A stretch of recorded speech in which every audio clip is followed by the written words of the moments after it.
ടിപ്സിലേക്ക് എല്ലാവർക്കും സ്വാഗതം. ഇന്ന് നമ്മൾ ചോറിനൊപ്പം കഴിക്കാൻ പറ്റിയ രുചികരമായ ഒരു ഒഴിച്ചുകറിയാണ് തയ്യാറാക്കുന്നത്. അതിനായിട്ട് നമ്മളിവിടെ ഒരു 150 ഗ്രാം നാടൻ പയർ നന്നാക്കി എടുത്തിട്ടുണ്ട്. പിന്നെ ഇതാ ഒരു മാങ്ങയുടെ പകുതി അരിഞ്ഞെടുത്തിട്ടുണ്ട്.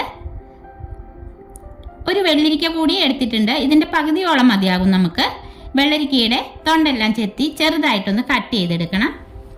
അതിനുശേഷം ആദ്യം തന്നെ നമുക്കൊരു മൺചട്ടി അടുപ്പത്ത് വെച്ച് പയറിനെ ഒന്ന് വേവിച്ചെടുക്കാം. ചട്ടിയിലേക്ക് പയറിട്ട് കൊടുത്ത് ഇത് വേകാൻ ആവശ്യമായ വെള്ളം ഒഴിച്ചു കൊടുക്കാം. കൂടെ തന്നെ ഒരു 1/4 ടീസ്പൂൺ മഞ്ഞൾപ്പൊടിയും ഇതിനാവശ്യമായ ഉപ്പും കൂടിയിട്ട് മിക്സ് ചെയ്ത് ഒന്ന് മൂടി വെച്ച് കൊടുക്കാം. എന്നിട്ട് ലോ ഫ്ലെയിമിൽ ഒരു 10 മിനിറ്റ് വേവിച്ചെടുക്കാം. ഒരു 10 മിനിറ്റിന് ശേഷം ഇതൊരു 1/4 വേവായി വന്നിട്ടുണ്ട്. ഇനി ഇതിലേക്ക് നമ്മൾ അരിഞ്ഞ് കഴുകി വെച്ചേക്കുന്ന വെള്ളരിക്ക ചേർക്കാം. മാങ്ങ ചേർത്ത് കൊടുക്കാം. നമ്മളിവിടെ കുറച്ച് കറിയേ വെക്കുന്നുള്ളൂ, അപ്പോൾ പുളിക്കായിട്ട് ഇത്രയും മാങ്ങ മതിയാകും. ഒരുപാട് പുളിയായാൽ കറി നന്നാവില്ല കേട്ടോ.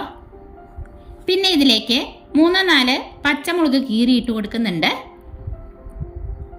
ഒരു തണ്ട് വേപ്പിലയും കഷ്ണത്തിന് ആവശ്യമായ അല്പം ഉപ്പും 1/2 ടീസ്പൂൺ മഞ്ഞൾപ്പൊടിയും 1 ടീസ്പൂൺ മുളക് പൊടിയും 1 ടീസ്പൂൺ മല്ലിപ്പൊടിയും കൂടി ചേർത്ത് ഒന്ന് മിക്സ് ചെയ്ത് വേകാൻ ആവശ്യമായ ചൂടുവെള്ളം കൂടി ഒഴിച്ചു കൊടുക്കുക. ഇതൊന്ന് തിളച്ച് വരുമ്പോൾ ഒരു 5 മിനിറ്റ് മീഡിയം ഫ്ലെയിമിൽ മൂടി വെച്ച് വേവിച്ചെടുക്കാം. ഈ കഷ്ണങ്ങളൊന്ന് വെന്ത് വരുന്ന സമയം കൊണ്ട് നമുക്കിതിന് വേണ്ട അരപ്പൊന്ന് തയ്യാറാക്കാം.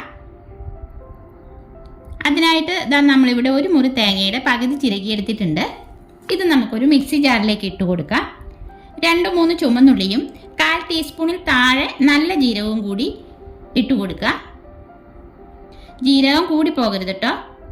അല്പം മഞ്ഞൾപ്പൊടി കൂടിയിട്ട് ഇത് അരയാൻ ആവശ്യമായ വെള്ളം കൂടി ഒഴിച്ച് നല്ലപോലെ അരച്ചെടുക്കാം. ഈ ഒരു പാകത്തിന് നമ്മൾ അരച്ചെടുത്തിട്ടുണ്ട്. ഇനിയിപ്പോൾ നമ്മൾ കഷ്ണങ്ങളെല്ലാം വെന്തോന്ന് നോക്കാം. ഇതെല്ലാം വെന്ത് വന്നിട്ടുണ്ട്. ഇനി ഇതിലേക്ക് അരപ്പ് ചേർത്ത് കൊടുക്കാം. ഗ്രേവി എന്തോരം വേണമെന്ന് നോക്കിയിട്ട് ചൂടുവെള്ളം ചേർത്ത് കൊടുത്താൽ മതിയാകും. അല്പം ഉപ്പ് കുറവാണ്, അല്പം കൂടി ഉപ്പ് ചേർക്കാം. തിളച്ച വെള്ളം വേണം കേട്ടോ കറിയിലേക്ക് ഒഴിച്ചു കൊടുക്കാനായിട്ട്. നമ്മുടെ കറി നല്ല കൊഴുത്ത ഗ്രേവിയോടുകൂടി ആയി കിട്ടിയിട്ടുണ്ട്. ഇനി നമുക്ക് ഫ്ലെയിം ഓഫ് ചെയ്യാം. ഇനി ഇതിലേക്ക് നമുക്കൊന്ന് കടുക് വറുത്തിടണം. അതിനായിട്ട് ഒരു പാൻ അടുപ്പത്ത് വെച്ച് ചൂടായി വരുമ്പോൾ ഇതിലേക്ക് 2 സ്പൂൺ വെളിച്ചെണ്ണ ഒഴിച്ചു കൊടുക്കുക. ചൂടായ വെളിച്ചെണ്ണയിലേക്ക് അല്പം ഉലുവ ചേർക്കാം. അതിനുശേഷം കടുകിട്ട് പൊട്ടി വരുമ്പോൾ 3-4 വറ്റൽമുളക് മുറിച്ചിടാം.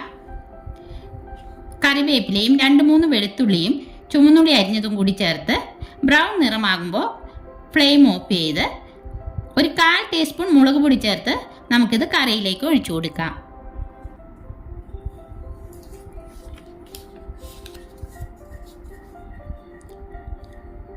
അതിനുശേഷം ഇത് ഇളക്കാതെ തന്നെ നമുക്ക് മൂടി വെച്ച് കൊടുക്കാം.